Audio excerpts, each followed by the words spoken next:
नमस्कार प्यारे साथियों।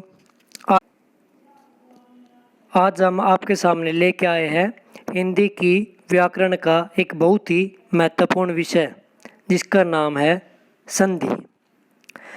संधि का मतलब होता है मेल। किस चीज़ का मेल? वर्णों का मेल। संधि शब्द दो शब्दों से मिलकर बना है, सम प्लस धी, यानी सम में धी जोड़ा गया है। सम का अर्थ होता है भली भांति, धी का अर्थ होता है रखना। इसका अर्थ ये हो गया भली भांति रखना। अब शब्द सम को आपके सामने और ज़्यादा एक्सप्लेन करने के लिए हम एक उदाहरण और लेकर आए हैं। हमारे पास एक शब्द है संख्या, वह बना है सम प्लस ख्या। सम का मतलब भली भांति, ख्या का मतलब कहना। ख्या से ही शब्द बना है व्याख्या। अब देखो, संख्या है वो भली भांति कैसे कहती है। अब आप ही देखो, आपकी कक्षा में कुछ बच्चे बैठे हों और कोई आपसे आकर पूछे कि आपकी कक्षा में कितने बच्चे हैं। आप क्या जवाब दोगे? कुछ बच्चे, थोड़े बच्चे या ज़्यादा बच्चे? देखो, ये एक उचित जवाब नहीं हुआ। इससे हमें बच्चों की संख्या का उचित ज्ञान नहीं हुआ। अब संख्या ने किस प्रकार उस चीज़ को भली भांति कह दिया वो समझिए। अब कोई कक्षा में आता है और आप उसको बताते हो हमारी कक्षा में 10 बच्चे हैं या 10 से 12 बच्चे हैं या 12 से 20 तक बच्चे हैं, तो इससे हमें उस क्वांटिटी का उचित पता लग जाता है।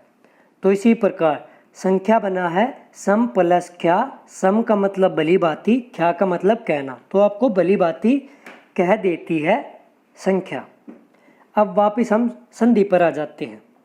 तो संधि भी इसी प्रकार सम जमा धी। सम का मतलब भली भांति, धी का मतलब रखना, अर्थात भली भांति रखना। लेकिन रखती किस चीज़ को है? ये वर्णों को रखती है। किस चीज़ को रखती है? वर्णों को। तो रखती किस चीज़ को है? वर्णों को। अब एक बात बताओ, कोई सजीव चीज़ रखी जाती है या निर्जीव चीज़? हम सभी भली भांति जानते हैं कि निर्जीव चीज़ ही रखी जाती है, सजीव चीज़ तो बैठाई जाती है। तो संधि में हम वर्णों को बैठाते हैं और वर्णों को व्याकरण में निर्जीव समझा जाता है। ऐसा क्यों? क्योंकि वर्णों का अपना कोई अर्थ नहीं होता। जैसे क का अपना कोई अर्थ नहीं है, प का अपना कोई अर्थ नहीं है। तो अब ये निर्जीव हो गए, तो सजीव कौन होंगे? आइए ये भी जानते हैं। सजीव, व्याकरण सजीव किसको समझती है? शब्द को व्याकरण सजीव समझती है। क्यों? क्योंकि शब्द को पुल्लिंग और स्त्रीलिंग के रूप में देखा जाता है। जैसे पवन अपने आप में पुल्लिंग है, हवा अपने आप में स्त्रीलिंग है। हालांकि दही को लेकर बहुत मतभेद रहता है। दही को हम स्त्रीलिंग समझते हैं, लेकिन वो पुल्लिंग है। आइए अब आगे चलते हैं। तो सजीव जिन्हें शब्द कहा जाता है, तो उनके मेल को क्या कहेंगे?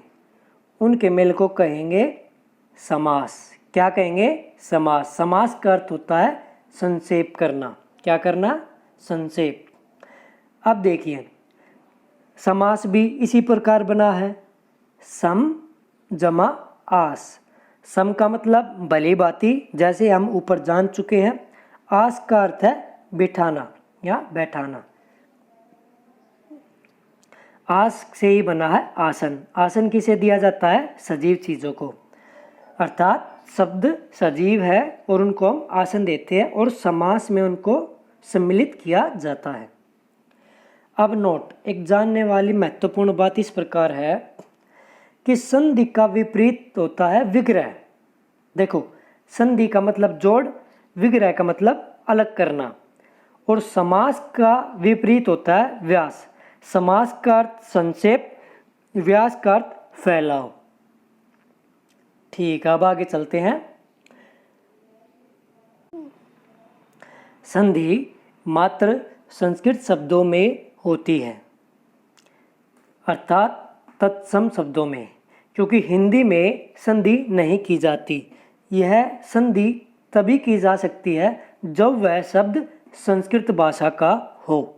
यहाँ एक बात और जानने योग्य है कि संस्कृत भाषा से जो शब्द यूं के यूं लिए जाते हैं, ऐसे के ऐसे ही लिए जाते हैं, उन्हें तत्सम कहा जाता है, जैसे अग्नि। और जो शब्द अपना रूप बदलकर हिंदी में प्रयोग किए जाते हैं, उन्हें तद्भव कहा जाता है, जैसे आग।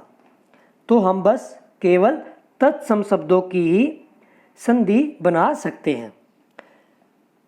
संधि के 3 भाग होते हैं। कितने भाग होते हैं? 3 भाग होते हैं। पहला भाग स्वर संधि, जिसमें स्वरों में बदलाव होता है। दूसरा भाग व्यंजन संधि, जिसमें व्यंजनों में बदलाव होता है। तीसरा भाग विसर्ग संधि, जिसमें विसर्ग में बदलाव होता है। अब इस वीडियो का भाग 2 हम जल्द ही आपके सामने पेश करेंगे। धन्यवाद।